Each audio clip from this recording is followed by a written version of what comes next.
अभी हम लोग का जो टॉपिक चल रहा है एमएस एसक्यूएल सर्वर चल रहा है और इसमें हम लोग बहुत सारा कुछ पढ़े। अब बीच में थोड़ा सा हम लोग ब्रेक लेते हैं, आगे का टॉपिक नहीं पढ़ते और यहाँ पे हम एक कोशिश कर रहे हैं कि आपको एक डेटाबेस डिजाइन करके बताएं कि कैसे किसी भी चीज का डेटाबेस डिजाइन होता है। डेटाबेस जब डिजाइन करते हैं तो उसके अंदर आपका डेटाबेस होता है, उसके अंदर मल्टीपल टेबल्स होता है, टेबल्स के बीच में रिलेशनशिप्स होता है। क्या होता है? रिलेशनशिप। और हम बताते हैं रिलेशनशिप बनाने के लिए हम लोग प्राइमरी की और फॉरेन की का यूज करते हैं। रिलेशनशिप क्यों बनाते हैं? क्योंकि कभी कभी ऐसा होता है कि एक ही एंटिटी का डेटा है लेकिन उसको आपको अलग अलग टेबल में रखना है। जैसे कि एग्जांपल देखो कि स्टूडेंट का इंफॉर्मेशन, जो अपना इंफॉर्मेशन स्टूडेंट आईडी नेम वो भी है, स्टूडेंट किस कोर्स में एडमिशन ले रहा है वो भी तो स्टूडेंट का ही इंफॉर्मेशन है, उसका कॉन्टेक्ट डिटेल्स क्या है वो भी स्टूडेंट का इंफॉर्मेशन है, उसका एडमिशन रजिस्ट्रेशन कौन से कोर्स में हुआ वो भी उसका क्या है, वो भी उसी का इंफॉर्मेशन है, वो जो फी दे रहा है वो भी तो स्टूडेंट का इंफॉर्मेशन। लेकिन जनरली जब हम लोग क्या करते हैं डेटाबेस बनाते हैं तो सबको अलग अलग रखते हैं। तो जब अलग अलग रखिएगा तो सबको एक दूसरे के साथ लिंक करना पड़ेगा। तो चलो एक हम लोग एग्जांपल से समझते हैं कैसे बनेगा। जैसे मान लो कि एक एग्जांपल दे रहे हैं कि आपको स्टूडेंट मैनेजमेंट सिस्टम के लिए क्या करना है, एक डेटाबेस बनाना है। तो क्रिएट डेटाबेस और मान लो कि जिस ISC Indian school of coding के लिए बना रहे हैं तो उसका नाम क्या दे दिए, आईएससी डीबी। रन करा लिए। पहले तो डेटाबेस बनेगा तभी ना उसके अंदर टेबल बनेगा। फिर उसको क्या करेंगे, ओपन करेंगे, यूज आईएससी डीबी। ठीक है, उसके बाद हम लोग क्या करेंगे, यहां पे बनाएंगे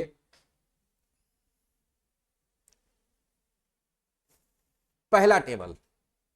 पहला टेबल तो मान लो क्या होगा कि देखो अब हमको देखना पड़ेगा कौन कौन सा टेबल है, टेबल बनेगा। तो पहले हम लोग सोचते हैं, पहले तो जनरली क्या होता है हम बताते हैं ईआर डायग्राम बनता है, लेकिन अभी ईआर डायग्राम बनाने का टाइम नहीं है। तो मेरे पास क्या क्या होगा, स्टूडेंट होगा, स्टूडेंट कोई ना कोई कोर्स में एडमिशन लेगा तो पहले कोर्स होगा तब ना स्टूडेंट होगा। तो पहला क्या होगा, कोर्स टेबल हो जाएगा। दूसरा, कोर्स में कौन एडमिशन लेगा, स्टूडेंट। अब कोर्स भी जो होगा तो कोर्स से पहले क्या होगा, फैकल्टी होगा, कि जो कोर्स होगा उसको कोई ना कोई फैकल्टी पढ़ाएगा। तो कोर्स किस पे डिपेंडेंट रहेगा, फैकल्टी पे। तो पहला फैकल्टी टेबल बनेगा, फिर कोर्स बनेगा, फिर स्टूडेंट बनेगा। एक बार जब स्टूडेंट बन गया तो स्टूडेंट क्या करेगा, एडमिशन लेगा। तो ये क्या होगा, रजिस्ट्रेशन या फिर उसका करते इनरोलमेंट। इनरोलमेंट टेबल होगा, कौन से कोर्स में एडमिशन लिया। तो कोर्स का भी डिटेल है, स्टूडेंट का भी डिटेल है। तो स्टूडेंट का कौन से स्टूडेंट कौन से कोर्स में एडमिशन लिया वो इनरोलमेंट में चला जाएगा। इनरोलमेंट करेगा तो वो फी भी देगा। फिर उसका क्लास, फिर उसका क्या होगा, एक बैच भी होगा, कौन से बैच में है उसको बैच एलोकेट होगा। तो पहले बैच लॉन्च होगा, फिर बैच एलोकेट होगा, तो बैच एलोकेशन होगा। उसके बाद उसका अटेंडेंस होगा और फिर उसका एग्जाम देगा तो क्या होगा, मार्क्स होगा। फिलहाल इतना सारा टेबल बनाना है। तो चलिए शुरुआत कहां से करेंगे, फैकल्टी से। तो यहां पे पहला टेबल क्या बनेगा, क्रिएट टेबल फैकल्टी। अब यहां पे पहला क्या होगा, फैक आईडी, फैकल्टी आईडी। ये मान लो हम लोग देते हैं कैर 5 और हर टेबल के अंदर एक प्राइमरी की होगा, जनरली होता है। तो यहां पे क्या हो जाएगा, इसी को प्राइमरी की बनाएंगे, कांस्टेंट पीके अंडरस्कोर फैक आईडी हो जाएगा और ये क्या हो जाएगा, प्राइमरी की। दूसरा हो जाएगा फैक नेम, फैकल्टी नेम, वैर कैर 200 दे देते हैं। फिर होगा फैकल्टी डेट ऑफ बर्थ, क्या हो जाएगा, डेट ऑफ बर्थ। ये क्या हो देंगे, डेट। फिर फैकल्टी जेंडर, वैर कैर 100 और चाहे 50, और आप चाहे तो इसमें कांस्टेंट भी लगा सकते हैं, तो हम लोग लगा ही देते हैं कांस्टेंट सी के फैक जेंडर। और ये क्या करेगा, चेक करेगा, क्या चेक करेगा, फैक जेंडर इन क्या होना चाहिए, मेल फीमेल या अदर।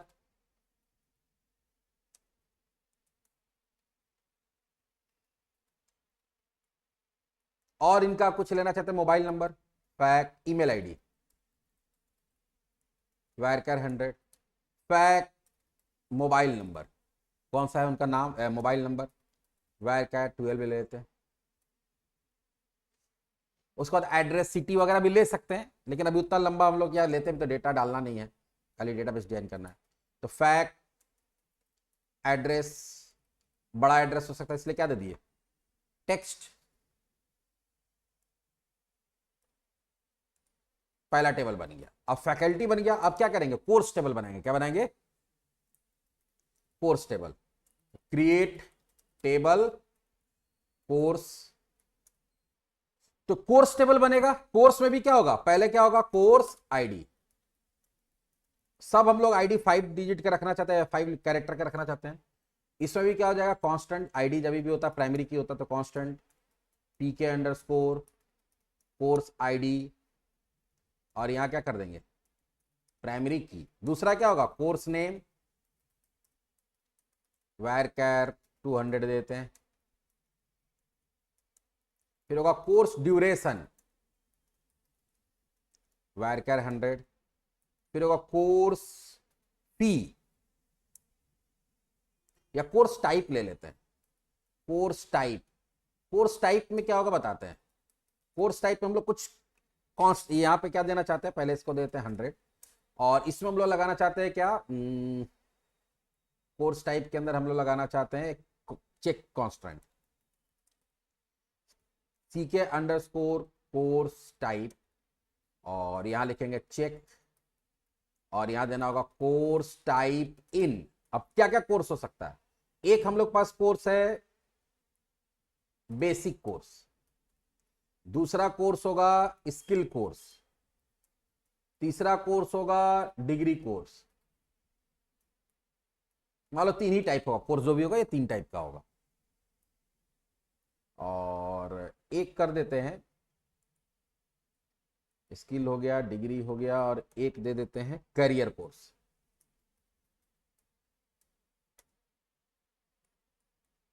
ये आपके ऊपर डिपेंड करता है कि आपका क्या रिक्वायरमेंट है, उसके हिसाब से कोर्स टाइप हो गया। और उसके बाद होगा क्या, कोर्स फी, जो आईएनटी टाइप का ले लेते हैं। ये 2 टेबल बना, दोनों इंडिपेंडेंट। अच्छा, इसमें एक और चीज होगा, ये कोर्स को पढ़ाएगा। अच्छा, लेकिन पढ़ाने से तो अभी मतलब नहीं है, वो तो बैच में जरूरत पड़ेगा।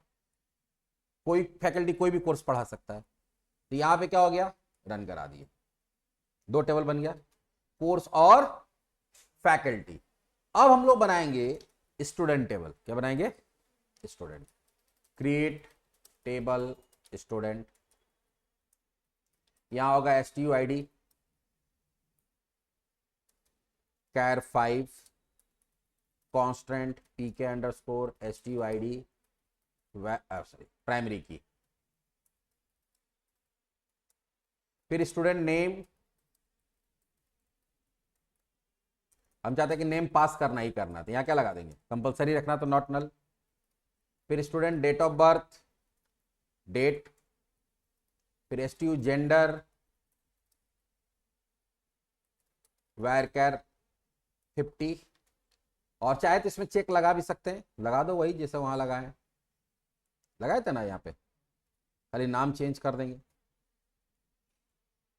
कि आदमी चाह के भी गलत डेटा ना दे पाए, क्योंकि वहां पे सीके फैक्ट जेंडर है, तो यहाँ क्या हो जाएगा, STU जेंडर हो जाएगा। यहाँ पे भी क्या हो जाएगा, STU जेंडर हो जाएगा। तो जेंडर हो गया, डेट ऑफ बर्थ हो गया, और ID name date of birth gender, और इसमें हम लोग कुछ डाल सकते हैं, कौन सा कोर्स, नहीं कोर्स का इनरोलमेंट अलग रखेंगे, फैकल्टी का हिसाब किताब अलग रखेंगे हम लोग, और उसका कॉन्टेक्ट डिटेल भी अलग रखेंगे। क्या रखेंगे, कॉन्टेक्ट डिटेल्स, कि उसका email ID mobile number address सब हम अलग टेबल में रखना चाहते हैं, वो भी कर सकते हो। टेबल को जितना ज्यादा तोड़ के रखोगे उतना अच्छा रहेगा।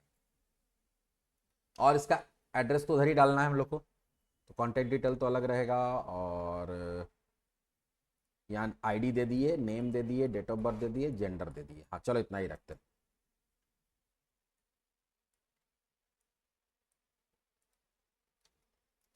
अब इसका कॉन्टेक्ट डिटेल होगा, क्रिएट टेबल स्टूडेंट कॉन्टेक्ट। अब कॉन्टेक्ट में पहले क्या होगा, कॉन्टेक्ट आईडी होगा। क्या होगा, कॉन्टेक्ट आईडी, जो होगा मान लो char 5 constant pk contact ID कर देंगे। सॉरी, यहां यहां पे। उसके बाद ये कॉन्टेक्ट प्राइमरी की हो गया, लेकिन ये कॉन्टेक्ट जो हम डालें कौन से स्टूडेंट का डालें, कौन स्टूडेंट का कॉन्टेक्ट होगा ना, तो ये दोनों को लिंक कराना होगा। तो यहां पे डालेंगे क्या, ध्यान दो, स्टूडेंट आईडी, और यहाँ क्या देंगे, जो उसका आईडी है डेटा टाइप वही दे दिए। अब यहाँ पे जब कोई भी कॉन्टेक्ट का इन्फॉर्मेशन एंट्री करने जाएंगे तो पहले तो कॉन्टेक्ट आईडी हो जाएगा, और उसके बाद वो सिर्फ स्टूडेंट का आईडी देना, किसका कॉन्टेक्ट का डिटेल है यहाँ डाल रहे हैं, तो इसको आपको उस पर डिपेंड कराना है। तो यहाँ क्या लगाना होगा, फॉरेन की, जब लिंक बनाना होता है तो हम चाहते हैं कि यहाँ पे वही स्टूडेंट आईडी आए जो मेरा स्टूडेंट में है। तो यहाँ पे क्या लगाएंगे, कॉन्स्टेंट एफ के अंडरस्कोर स्टूडेंट आईडी 1, क्योंकि बहुत जगह हमको बनाना पड़ेगा, तो 1 2 3 4 करके चलना पड़ेगा, स्टूडेंट आईडी अलग अलग जगह लिंक होगा।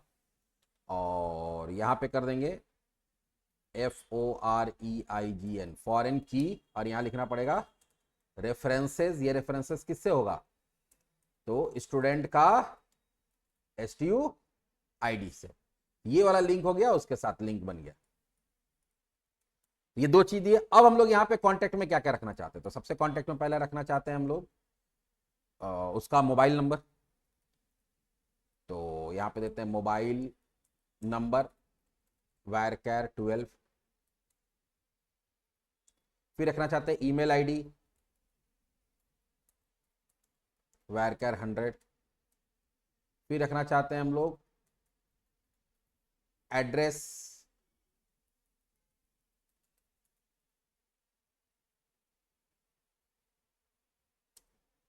और ये हो जाएगा टेक्स्ट। आप चाहे तो सिटी भी रख सकते हैं, चाहे सिटी छोड़ दो, एड्रेस में ही सारा कुछ रहेगा। तो कॉन्टेक्ट का डिटेल देखो उसका अलग हो गया। तो अब देखो मेरा कौन कौन सा टेबल बन गया, फैकल्टी, कोर्स, स्टूडेंट, एक कॉन्टेक्ट डिटेल अलग से बना है, क्या था, स्टूडेंट कॉन्टेक्ट, सॉरी। तो पहले स्टूडेंट का डेटा एंट्री हो जाएगा, अब उसका एडमिशन दिखाना है, तो क्या होगा, इनरोलमेंट, क्या होगा, इनरोलमेंट। ये हो जाएगा create table enrolment.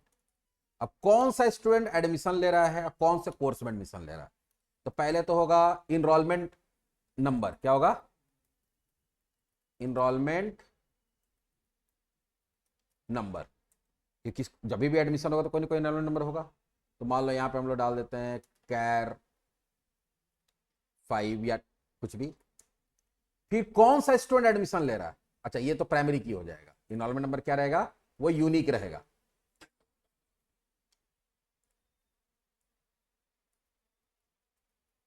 Enrol ID. फिर कौन सा स्टूडेंट एडमिशन ले रहा है, उसके पास स्टूडेंट आईडी होगा, कौन सा स्टूडेंट एडमिशन लिया, तो उसका स्टूडेंट आईडी, यहाँ फॉरेन की हो जाएगा, ऊपर में 1 है तो यहाँ क्या हो जाएगा, स्टूडेंट आईडी 2। तो ये भी किसके साथ लिंक हो जाएगा, स्टूडेंट के साथ में। यहाँ पे सिर्फ क्या आएगा, इनरोलमेंट नंबर, स्टूडेंट आईडी, और कौन से कोर्स में एडमिशन लिया उसका कोर्स आईडी आएगा, क्या आएगा उसका, देखो। तो अब स्टूडेंट एडमिशन लेगा तो पूरा डिटेल दोबारा नहीं डालना इसमें, इसमें खाली कौन से कोर्स में एडमिशन लिया उसका कोर्स का आईडी डाल दिया और स्टूडेंट का आईडी डाल दिया। कोर्स का डिटेल तो कोर्स टेबल में है ही, स्टूडेंट का डिटेल कहाँ है, स्टूडेंट टेबल में। तो इससे तुम्हारा क्या हो जाएगा कि बार बार कोड रिपीट नहीं होगा। यहां होगा FK कोर्स आईडी 1, और ये किसके साथ लिंक हो जाएगा, कोर्स का कोर्स आईडी के साथ, कोर्स का कोर्स आईडी। देखो ये हमारा क्या हो गया, इनरोलमेंट टेबल जो है, इसमें देखिए इनरोलमेंट नंबर जो प्राइमरी किया, 2 कॉलम है जो फॉरेन के साथ लिंक किसके साथ है, एक स्टूडेंट के साथ है, एक किसके साथ है, कोर्स के साथ। ये इनरोलमेंट भी हो गया, देखो बन गया, ठीक है। अब आते हैं आगे, अगला होगा फी। अब बच्चा एडमिशन लिया तो फी भी देगा, क्रिएट टेबल फी। फी होगा तो फी का भी आईडी होगा। तो फी का आईडी जो होता है इसको हम लोग ऐसा रखते हैं कि जो अपने आप रनिंग नंबर होगा 1 2 3 4 ऐसा करके, अब शुरू होगा 1001 से। तो उसके लिए बताते हैं एक नया चीज, फी आईडी या कोई भी ऐसा आईडी जिसमें तुम रनिंग नंबर चाहते हो, तो नंबर से तो INT होगा, और उसके लिए क्या करना पड़ता है, यहाँ आइडेंटिटी लिखना पड़ता है। क्या लिखना पड़ता है, आइडेंटिटी। और हम लोग 6 डिजिट का रखना चाहते हैं, 1 2 3 4 5 6। तो पहला रिसीट नंबर एक तरह से रिसीट नंबर हो गया, या इसको हम लोग फी में क्या कर देते हैं, रिसीट नंबर कर देते हैं, रिसीट नंबर, ठीक है। तो ये क्या हो गया, पहला नंबर ये जनरेट होगा, बढ़ेगा कितना कितना करके, एक एक करके। तो पहला रिसीट जब भी इसमें एंट्री होगा तो इसमें आपको वैल्यू डालने का जरूरत नहीं है, अब नहीं डालिएगा अपने आप क्या हो जाएगा 1 4 टाइम 01, फिर अगला क्या हो जाएगा, तो 4 टाइम 02 अपने आप आते चला जाएगा। दूसरा रिसीट डेट, कौन से डेट में फी दिया गया है, तो यहां पर हम लोग क्या लगा देंगे, डेट। और हम चाहते हैं कि अगर डेट ना पास किया जाए तो आज का ही डेट चला जाए, तो यहां पे क्या लगा देंगे, कांस्टेंट। जो पढ़े देखो उसी को इंप्लीमेंट करें, डीएफ रिसीट डेट, और यहां क्या लगा देंगे, डिफॉल्ट एज, और आज का डेट लगाना है। तो आज के डेट के लिए हम लोग क्या पढ़े थे, गेट डेट, तो आज का डेट चला जाएगा इसके अंदर। तो रिसीट नंबर हुआ, रिसीट डेट हुआ। अगला क्या देना है,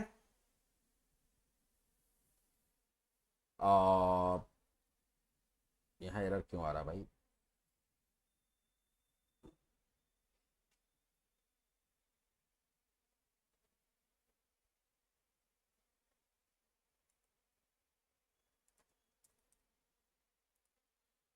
एज नहीं लिखना होता, डिफॉल्ट के बाद देना होता। तीसरा डेट तो हो गया, तीसरा क्या होगा, कौन सा स्टूडेंट का पैसा है, तो उसका स्टूडेंट आईडी देना होगा। कौन स्टूडेंट पैसा दिया है, खाली उसका क्या डालना है यहाँ पे, स्टूडेंट आईडी। तो यहाँ स्टूडेंट आईडी दे देते हैं, STU आईडी, और ये क्या हो जाएगा, लिंक हो जाएगा किसके साथ, वही स्टूडेंट का डिटेल जाएगा, या फी कटेगा जो स्टूडेंट मेरे पास पहले से है, खाली फॉरेन की का नंबर चेंज कर दिया, बाकी फॉरेन की रहेगा। तो कौन सा स्टूडेंट पैसा दिया, तो receipt number, date, student ID. उसके बाद हम लोग इसमें क्या दे सकते हैं, कुछ रिमार्क्स दे सकते हैं, या फी टाइप दे सकते हैं कि किस चीज का पैसा दिया, फी टाइप varchar 50। अब फी टाइप में भी हम लोग रिस्ट्रिक्ट करना चाहते हैं कि यही यही वैल्यू आ सकता है, तो उसमें क्या करेंगे, कांस्टेंट CK अंडरस्कोर फी टाइप, और यहां क्या लिखेंगे, चेक, और इसके अंदर देंगे क्या होगा, फी टाइप इन, क्या क्या होगा, तो एक फी हो सकता है रजिस्ट्रेशन फी, दूसरा क्या हो सकता है, ट्यूशन फी, तीसरा फी क्या हो सकता है, एग्जाम फी। तो जिस जिस चीज का फी लेते हैं वो आप यहां दे सकते हैं। फिर क्या ले सकते हैं, फाइन, फाइन हो सकता है। फिर क्या हो सकता है, सपोज अदर, मान लो कि बाकी इससे कुछ है तो अदर में डाल देंगे, कोई दिक्कत नहीं। तो फी का टाइप भी हो गया, तो रिसिप्ट नंबर, डेट, कौन से स्टूडेंट का फी हुआ, किस चीज का फी हुआ, और कुछ देना चाहे दे सकते हैं। फिलहाल अभी हम लोग उतना नहीं करते हैं, इतना ही रखते हैं, और इसको क्या करते हैं, रन करा दिए, फी टेबल भी बन गया। अगला कौन सा टेबल है, बैच। अब देखो कोई भी स्टूडेंट को बैच में डालोगे तो बैच में डालने के पहले बैच होना चाहिए। तो इसमें क्या होगा, चलो देखते हैं। तो बैच के लिए हम लोग क्या कर सकते हैं, बैच के लिए पहले स्लॉट बनाते हैं। देखो पूरा बना रहे तो बढ़िया से बनाते हैं, पहले क्या बनाएंगे, स्लॉट ऐड करेंगे। कौन कौन सा, TTS 9 से to 10, TTS 10 to 11 होता है ना, ये एंड, तो पहले स्लॉट एंट्री होगा और स्लॉट के बेसिस पे बैच बनेगा। तो एक क्या होगा, स्लॉट या बैच स्लॉट, बैच स्लॉट। अब देखो पूरा हम उसी तरह से बना रहे हैं जैसे काम होता है, create table, batch, slot. Slot में क्या होगा, पहला होगा स्लॉट आईडी,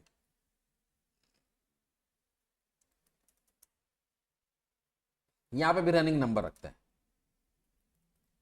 आइडेंटिटी इसमें थोड़ा सा तीन ही डिजिट रखते हैं, 1 जो अपने आप आएगा। फिर होगा स्लॉट नेम। अब स्लॉट नेम में क्या होगा, वही TTS 11 से 12 ऐसा करके जो होता है ना वो, तो यहां पे देते हैं varchar 100, बस इतना ही रखते हैं इसमें, स्लॉट आईडी और स्लॉट नेम। अब बैच लॉन्च होगा, तो क्रिएट टेबल बैच, इसमें होगा बैच कोड। क्या होगा, बैच कोड, ये मान लो varchar, इसमें थोड़ा सा 6 दे देते हैं, और ये यूनिक रहेगा। तो यूनिक रहेगा तो क्या होगा, constant PK underscore batch code, और यहां क्या लिख देंगे, प्राइमरी की। पहले तो बैच कोड हो गया। ये बैच कौन से स्लॉट में जा रहा है, तो उसका क्या होगा, स्लॉट आईडी जो ऊपर डाला हुआ है, खाली आईडी डाल देंगे यहाँ पे, वो INT तो INT दे देंगे, और इसको लिंक करा देंगे किससे, उससे। तो लिंक कराने के लिए हम लोग क्या पढ़े, लिंक कराने के लिए फॉरेन की लगाना पड़ता है। तो constant FK underscore slot ID, और यहां हो जाएगा फॉरेन की, और ये लिंक किससे हो जाएगा, रेफरेंसेस बैच का, सॉरी स्लॉट, बैच स्लॉट का स्लॉट आईडी से। इसमें वही स्लॉट आईडी जाएगा जो वहां पे है। तो पहला हो गया भाई बैच जो लॉन्च हो रहा है उसका बैच कोड क्या है, स्लॉट आईडी क्या है, और इसको कौन पढ़ाएगा इस बैच को। बैच स्लॉट है ना, बैच स्लॉट तो है, तो ये क्या गड़बड़ हो रहा है, रेफरेंसेस। ओ देखो यहाँ गड़बड़ हो गया, ये प्राइमरी की होना चाहिए, क्योंकि कोई भी चीज जब लिंक डिपेंड होता है किस पे होता है, प्राइमरी की पे होता है। तो हम लोग यहाँ पे क्या करते हैं, अभी इसको थोड़ा सा ड्रॉप करते हैं। ये हम लोग पढ़े थे ना कि ये टेबल बनाने के बाद भी हम लोग प्राइमरी की लगा सकते हैं, ड्रॉप काय करेंगे। अल्टर देखो सबको इंप्लीमेंट कर सकते हैं, अल्टर टेबल अलाटर हो गया। हाँ अमित, अरे हम भूल गए थे, देख के बता देते। ठीक ठीक।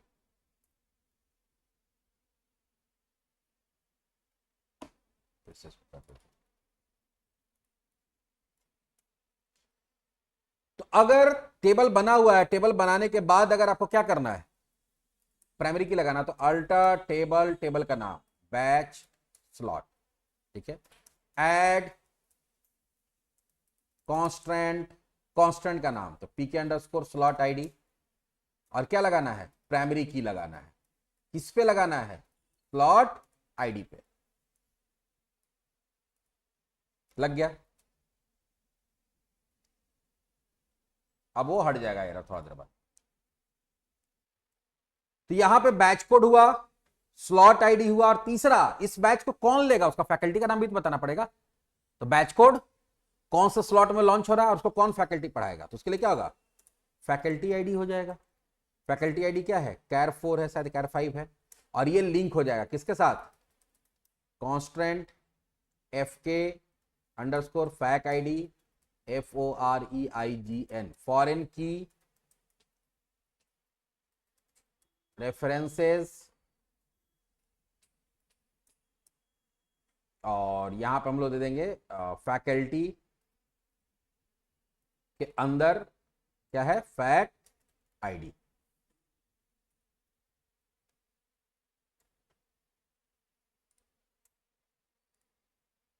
यहां से ये भी क्या है रहा भाई, इसको लगा दिए हम लोग बैच स्लॉट में, स्लॉट आईडी में।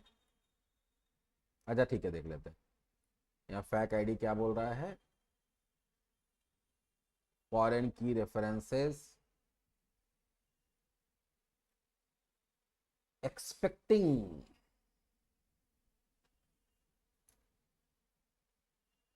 अच्छा रन करा के देखते हैं, कांस्टेंट का स्पेलिंग गलत हो गया है।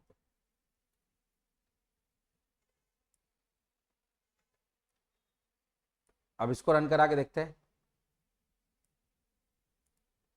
रन कर गया, वहां एरर दिखा रहा था लेकिन हमको लग रहा था कि रन कर जाएगा। तो ये मेरा क्या बन गया, बैच भी बन गया।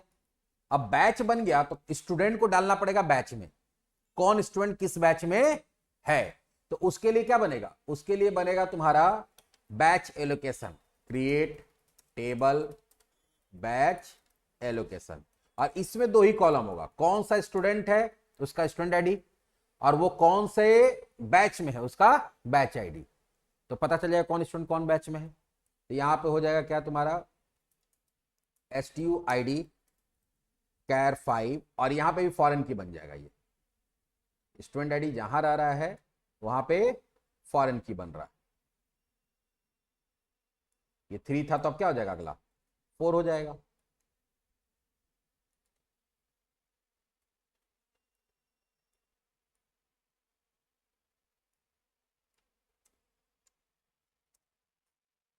ये पहला क्या दे दिए, कौन सा स्टूडेंट है, और दूसरा कौन से बैच में जाएगा। तो उसके लिए क्या होगा, बैच कोड, और बैच कोड में क्या हो जाएगा, कांस्टेंट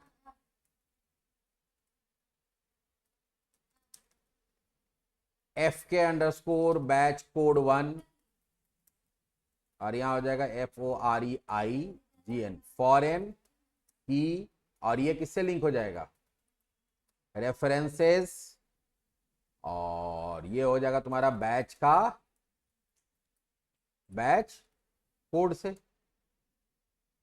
तो कौन सा स्टूडेंट कौन बैच में है, यहां पे दोनों का सिर्फ कोड आएगा। देखो, तो एक बार स्टूडेंट का नाम वाम सब अलग जगह डाल दिए तो हर जगह तुमको अब नाम वाम डालने की जरूरत नहीं, हर जगह सिर्फ क्या चलेगा, कोड चलेगा जो उसका आईडी है। बैच एलोकेशन भी हो गया, फी भी हो गया। अब क्या आ रहा है, अटेंडेंस। चलिए, क्रिएट टेबल अटेंडेंस। अटेंडेंस में भी अटेंडेंस का कोई आईडी नहीं होता, लेकिन अगर देना चाहे तो दे सकते हो। एटीटी आईडी, आइडेंटिटी लगा देते हैं इसमें, ठीक है, जो शुरू होगा किससे, इससे, और एक एक करके बढ़ेगा। कांस्टेंट लगा ही दो, क्योंकि उसमें नहीं लगाया था तो प्रॉब्लम हो गया था। कांस्टेंट पीके अंडरस्कोर एटीटी आईडी, और यहां क्या लिख देंगे, प्राइमरी की।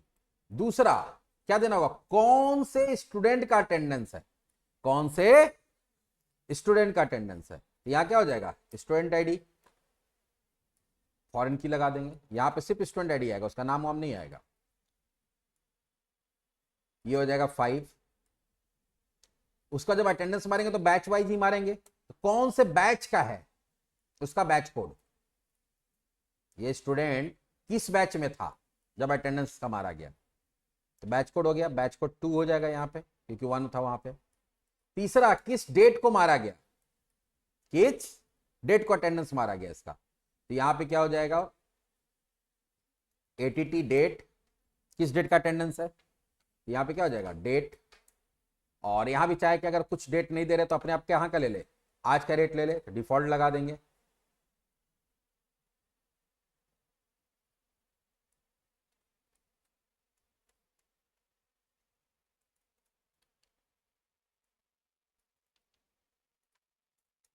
ठीक है, और उसका स्टेटस, एटीटी स्टेटस। अब एटीटी स्टेटस में क्या होगा, वहां पे एक ही लेटर आएगा, कितना आएगा, एक letter. Absent, present, holiday H, Sunday S, हो सकता है ना, क्या था उस दिन, तो यहां पे क्या हो जाएगा तुम्हारा, तो हम लोग यहां पे लगा देते हैं कांस्टेंट, चेक कांस्टेंट सी के अंडरस्कोर एटीटी स्टेटस। और यहां क्या करेगा, ये चेक करेगा, क्या चेक करेगा, एटीटी स्टेटस जो है वो इन होना चाहिए। क्या, पहला है प्रेजेंट पी, दूसरा एब्सेंट, तीसरा हॉलीडे, और चौथा संडे। ठीक है, यही 4 होता है। अटेंडेंस भी बन गया, देखो।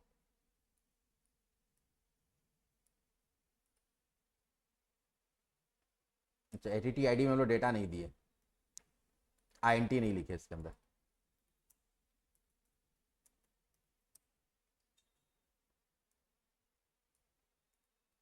बन गया।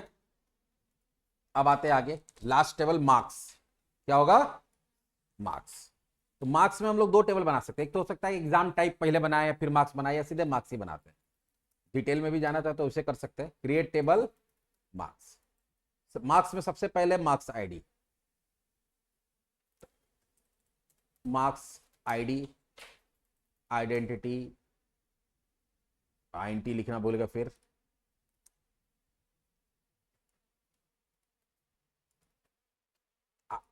यहां पे ये देना इसलिए जरूरी है कि कल के अगर किसी का मार्क्स डिलीट करना तो आईडी के बेस पे डिलीट होगा ना, फिर किसका मार्क्स है, उस स्टूडेंट का आईडी, किस स्टूडेंट का मार्क्स है।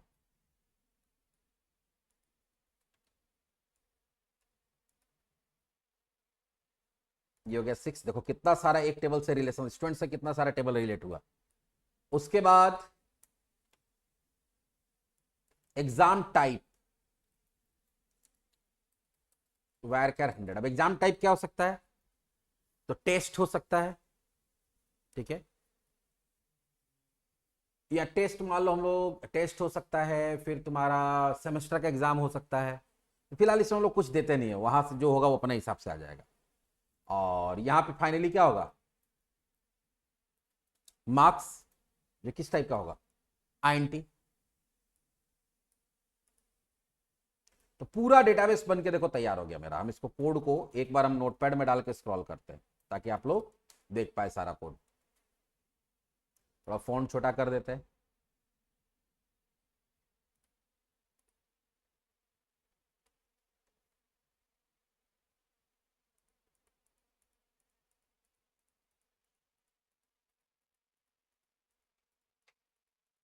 अब इसमें और भी चीज होता है, जैसे 2-3 चीज और इसमें हर टेबल के अंदर डाला जा सकता है। जब आप डेटाबेस डिजाइन करेंगे तो उसके बारे में बता देते हैं। हर टेबल के अंदर 3 चीज और डाला जाता है, हर टेबल के अंदर रहेगा। एक रहता है तुम्हारा क्रिएट डेट, किस डेट को ये रिकॉर्ड बना है, मतलब एंट्री हुआ है। एक होता है या क्रिएटेड डेट होता है, ठीक है, या हाँ क्रिएटेड डेट होता है। दूसरा होता है लास्ट अपडेट डेट, कि अगर उसमें कुछ चेंजेस किया गया है, अपडेट किया गया है, तो लास्ट कब चेंज हुआ है। और 2 कॉलम और होता है, क्रिएटेड बाई और अपडेटेड बाई, कि इसको कौन इंसर्ट किया था, उस यूजर का नाम, और अगर कोई चेंज किया तो लास्ट कौन अपडेट किया है, लास्ट अपडेट बाई। तो 4 कॉलम और भी हर टेबल के अंदर हो सकता है जब आप एक्चुअली इंडस्ट्री के अंदर जाके काम करेंगे तब। तो उसमें क्या होता है, अभी वो कभी आगे बता देंगे जब कोई प्रोजेक्ट बताएंगे तब। तो उसमें क्या होता है, पहला होता है created on, last updated on, इसका दोनों का डेटा टाइप डेट होता है। क्रिएटेड बाई और लास्ट अपडेटेड बाई, जो वायर कैर हो सकता है, तो जो यूजर जो भी तुम्हारा काम कर रहा करेंटली, एसक्यूएल का कौन कनेक्टेड हुआ है उसका नाम उसके अंदर जाएगा, या फिर इनकेस अगर आप कोई फ्रंट एंड बना के रखे हैं तो वहां से कौन लॉगिन किया उसका नाम उसके अंदर जाता है। इससे क्या होता है, थोड़ा सिक्योरिटी रहता है कि अगर मान लो कोई अपडेट कर दिया तो यहां पता रहेगा कौन अपडेट किया, कोई नया कोई रिकॉर्ड बना दिया। एक एग्जांपल सोचो कि कोई बैंक में है और तुम्हारा कोई जान पहचान वाला बैंक में है, बोला एक काम करो ना भाई, डाल दो ना कि 5 लाख रुपया जमा हुआ, तो 5 लाख रुपया चढ़ा दिया तेरे नाम पे, एक रिकॉर्ड एंट्री कर दिया ट्रांजेक्शन, अब पता ही नहीं चला कौन किया। तो कैसे निकलेगा, डेटाबेस से जाएगा, निकलेगा कौन लॉगिन किया था, ये रिकॉर्ड कौन बनाया था, तुरंत धरा जाएगा कौन किया था। बात समझ में आया। तो इसलिए सिक्योरिटी के लिए या आगे जाके कभी कोई प्रॉब्लम होता है तो पता लगाने के लिए 2 चीज होता है, क्रिएटेड, 2 डेट इंसर्ट होता है। एक होता है क्या, क्रिएटेड ऑन और लास्ट अपडेटेड ऑन, और दूसरा होता है क्रिएटेड बाई और लास्ट अपडेटेड बाई। ठीक है, ये 4 कॉलम हर टेबल के अंदर होता है। अब हम लोग सारा चीज तो बना लिए, अब एक चीज और बता रहे हैं बनाने के लिए तुम लोग को। अगर अब आप एक चीज और करेंगे, हम लोग जहां पे क्या करेंगे, डेटाबेस का डायग्राम बनाएगा, अभी भूल गए थे। यहां देखो डेटाबेस जिसका डायग्राम बना उसका प्लस पे क्लिक करेंगे, इस पे क्लिक करेंगे प्लस पे, और यहां पे देखो डेटाबेस डायग्राम का एक फोल्डर आ रहा है, इस पे राइट क्लिक करेंगे और यहां क्या करेंगे, न्यू डेटाबेस डायग्राम क्लिक किए, यहां क्या होगा, यस।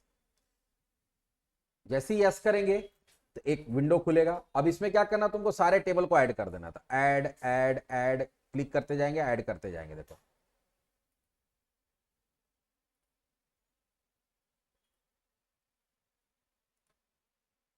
एक बार सारे को ऐड कर लेंगे,